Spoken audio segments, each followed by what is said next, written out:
था कि मोदी जी को स्टार्ट है।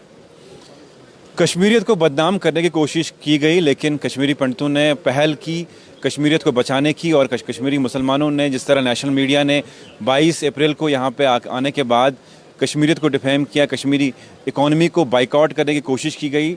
और संदीप मावा मेरे साथ हैं, जिन्होंने मॉर्निंग में एक मैसेज दिया, पीएम मोदी को कहा कि वो एक कॉल ऐसी दें कि कुछ दिन कश्मीर में गुजारें ताकि कश्मीर की इकॉनमी और कश्मीरियत फिर से बहाल हो जाए, कश्मीर में टूरिज़्म फिर से बहाल हो जाए। किस तरह देखते हैं आप कि सुबह सुबह आपने एक लाइव किया था, उसमें कहा था कि जो मोदी जी हैं उनको हम कहना चाहते हैं कि कुछ दिन कश्मीर में गुजारिए। देखिए, मैं आपको बड़ी जिम्मेदारी से कहना चाहता हूँ, अगर आपको याद हो, भुज जो गुजरात का एक अभिन्न हिस्सा है, वहाँ भूचाल आया था और तहस नहस हो गया था गुजरात की इकॉनमी। तब मोदी जी चीफ मिनिस्टर थे और उन्होंने कहा था कि कुछ दिन तो गुजारिए गुजरात में। हम ये बिल्कुल मानते हैं। मैं पहलगाम में आपको बता रहा हूँ, पूरी जिम्मेदारी के साथ बता रहा हूँ कि मोदी है तो मुमकिन है। और जब उन्होंने नारा दिया था कि कुछ दिन गुजारिए गुजरात में, मैं खुद, मेरा परिवार, मेरे पिताजी, तब मेरी शादी नहीं हुई थी, हम परिवार के साथ, माता पिता के साथ 3 दिन हमने भुज में गुजारे थे, काम किया था उन पीड़ितों के साथ। आज हम कश्मीरी समाज पीड़ा में है। कुछ अंतर्राष्ट्रीय ताकतें जैसे पाकिस्तान चाहता है कि यहाँ की इकॉनमी बर्बाद हो, मुसलमान फिर से बंदूक उठाए, तब जाके जो पाकिस्तान ने जो ये 22 रन कराया, उनका इरादा क्लियर हो गया कि वो कश्मीरी मुसलमान को, उनकी इकॉनमी को बर्बाद करना चाहते हैं, क्योंकि कश्मीरी मुसलमान इनके साथ साथ नहीं दे रहा है। आज कश्मीरी मुसलमान आतंकवादी नहीं बन रहा है, वो इनकी चालों से वाकिफ होकर मेन स्ट्रीम में आ चुका है। वो अपनी जिंदगी गुजर बसर आराम से करना चाहता है। मैं एक अपील करना चाहता हूं साहब, क्योंकि बार बार हम लोग मानते हैं कि मोदी जी है तो मुमकिन है। मैं उनसे आह्वान करता हूं, अपील करता हूं पूरे जम्मू कश्मीर के लोगों की वजह के साथ कि आप हमें बाइकआउट न कराएं। मैं आपसे गुजारिश करता हूं साहब, एक दिन मोदी जी, जैसे आपने कहा कुछ दिन तो गुजारिए गुजरात में, मैं रिक्वेस्ट करता हूं मोदी जी से कि कुछ दिन तो गुजारिए जम्मू कश्मीर में, ताकि जो ये बाइकआउट यहां कराना चाहते हैं, जो ये यहां पाकिस्तान के साथ इनको आइसोलेट कराना चाहते हैं कश्मीरियों को, वो राजनीति गंदा खेल खत्म हो और फिर से यहां टूरिज्म का बोलबाला हो, आतंकवाद नस्तो नाबूद हो। इसलिए मैंने आज सुबह ये अपील की थी। लेकिन जिस तरह हम कल रात को 1:30-2 बजे के आसपास पहलगाम आए और किस तरह पहलगाम बिल्कुल शांत था, वो दिल रोया वो मंजर देख के। और आज भी किस तरह से पहलगाम शांत है कि जिस पहलगाम में हमेशा रश मिलता था, टूरिस्ट मिलते थे, आज पहलगाम रो रहा है। देखिए, कुछ मीडिया चैनलों ने भी ऐसी खबरें फैलाई जो कहीं न किसी हद तक पहलगाम और कश्मीरियत को डेंट कर गई। देखिए, मैं आज तक कश्मीरी मुसलमान बार बार कहता था कश्मीर में गोदी मीडिया, और मैं नहीं मानता था, लेकिन उन मीडियाओं ने अपना गंदा चेहरा जूं ही 22 रन में हुआ, उन्होंने ये चेहरा दिखा दिया। और आज मैं संतुष्ट हूं कि कुछ तबका जो है मीडिया का, वो गोदी मीडिया है। आप एक बात समझिए, अगर कश्मीरी लेट हो गया, ये जरूर मानता हूं, सुबह का बूला अगर शाम को वापस आए तो उसे बूला नहीं कहते हैं। वो सुधरना चाहते हैं, मैं मानता हूं।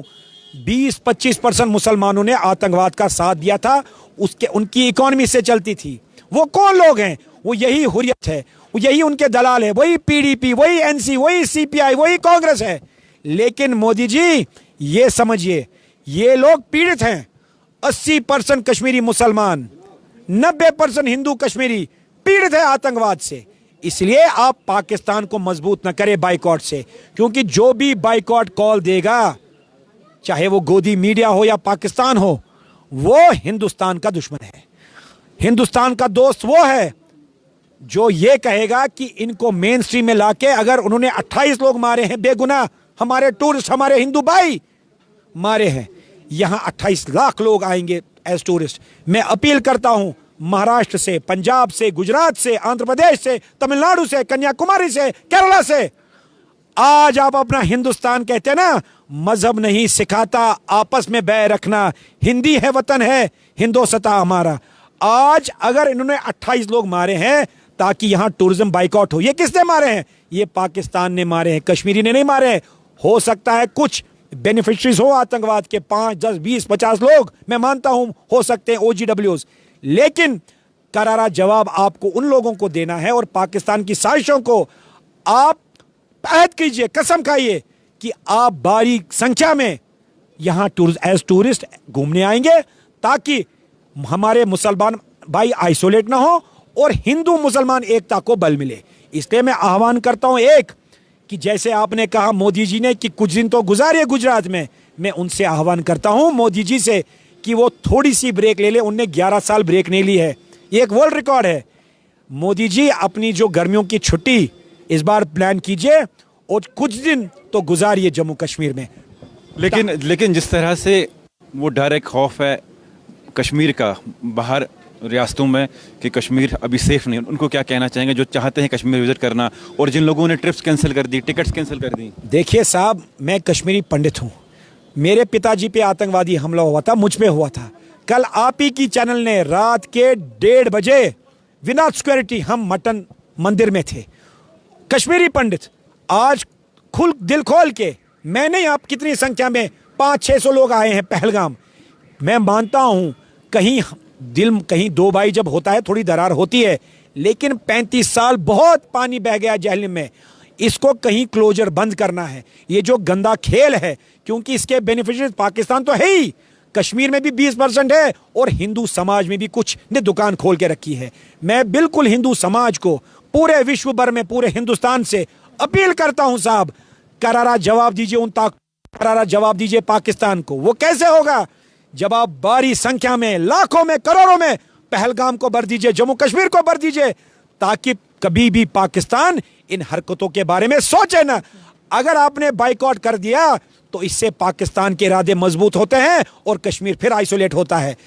आज आपको देशभक्ति भारत माता कहने से नहीं होती है, देशभक्ति होती है अगर कोई पीड़ित है, वंचित है, शोषित है, बाइकआउट का शिकार है, उसको उस बाइकआउट से निकालिए और असली चेहरा जो हिंदुस्तान का है, वासुदेव कुटुंबकम जो कहते हैं बार बार मोदी जी कहते हैं, उसका मतलब ये एक बड़ा परिवार है। वहां हिंदू मुसलमान नहीं होता, वहां एक बड़ा परिवार है। इसलिए कश्मीरी भाई, जो आपने कहा जमहूरियत, इंसानियत और कश्मीरियत, उसको जिंदा कीजिए और कश्मीरी जो आज प्रेशर में है, दबाव में है, बाइकआउट में है, वो खत्म करके नया जम्मू कश्मीर का आगाज कीजिए। और आगाज कैसे करेंगे? कम से कम मैं उम्मीद करता हूं 15 जून से पहले यहां कुछ नहीं कुछ कम से कम 20 लाख टूरिस्ट आने चाहिए, तब जाके मैं मानूंगा कि मोदी है तो मुमकिन है। मेरे साथ कश्मीरियत को जिंदा करने के लिए कश्मीरी पंडित तो आए, लेकिन मेरे साथ रिलीफ कमिश्नर जो रिटायर हैं अशोक साहब, किस तरह देखते हैं ये पहल? आज जब पहलगाम पहुंचे, जिस पहलगाम में डर और खौफ का माहौल था, बहुत ही मुझे यहाँ पे सेफ और सिक्योर लग रहा है। जो 22 अप्रैल को वो एक नाखुशगवार वाक़ा हुआ था, उसकी वजह से हम सब सहम गए थे, लेकिन उसके बाद हमने ये तहिया किया है कि हम यहाँ पे वापस आकर अपने भाइयों के शाना बुशाना काम करेंगे, ताकि हम वो पहले वाला माहौल वो फिर वापस लाएं, अपना भाईचारा कायम रखें और आपस में दुख सुख में शामिल हो जाए। और इसी की ये एक इनिशियल स्टेज है, इसी के बेसिस पे हमने एक प्रोग्राम बनाया है, return, rehabilitation and permanent settlement, जो 3 स्टेज में होगा। उसके लिए हमने एक प्रॉपर रोड मैप बनाया है, जो कुछ दिनों में ही हम सेंट्रल गवर्नमेंट को भी सबमिट करेंगे। जब वो उस पर सहमति करेंगे तो हमारी पूरी permanent resettlement to our roots, क्योंकि हम अपने घर जाना चाहते हैं, ओरिजिनल प्लेसेस पे अपने भाइयों के साथ में रहना चाहते हैं, किसी भी प्रोटेक्टेड जगह पर नहीं रहना चाहते हैं, क्योंकि हमें इन पर अब 100% भरोसा है कि ये हमारी अब रक्षा करेंगे। अब 1990 का दौर चला गया, इस वक्त 2021 का टाइम है, जो हमें ये बताता है कि हमारे भाई सड़कों पर हमारी सिक्योरिटी के लिए तैयार है। वो बोलते हैं कि आप कोई भी सरकारी सिक्योरिटी मत रखो, हम आपके साथ हैं, हम आपके कदम कदम पे चल रहे हैं, आप इधर आओ। और मैं तमाम इंडियन जो हिंदूज़ है, जो टूरिस्ट्स है, वो यहाँ पर आए और यहाँ के नज़ारों का शौक़ ले। बिल्कुल यहाँ पे सेफ है और सिक्योर है। जी, ये थे मेरे साथ कश्मीरी पंडित समाज संदीप मावा। जिस तरह से कश्मीरियत को बाइकआउट करने की कोशिश की, कश्मीर की इकॉनमी को ठेस पहुंचाने की कोशिश की, कश्मीरी पंडितों ने पहल की और पहलगाम में आए। जिस पहलगाम में डर और खौफ का माहौल था, आज उसी पहलगाम में कश्मीरी पंडित जमा हो गए और ये कॉल दे रहे हैं पूरे देश को कि कश्मीर में कोई डर खौफ नहीं है, कश्मीर को बाइकआउट करने की ज़रूरत नहीं है। कश्मीरी हिंदू और कश्मीरी मुसलमान एक साथ प्लेटफॉर्म में आके कश्मीरियत को प्रमोट कर रहे हैं। आपका क्या कुछ कहना है, कमेंट सेक्शन में ज़रूर लिखिएगा।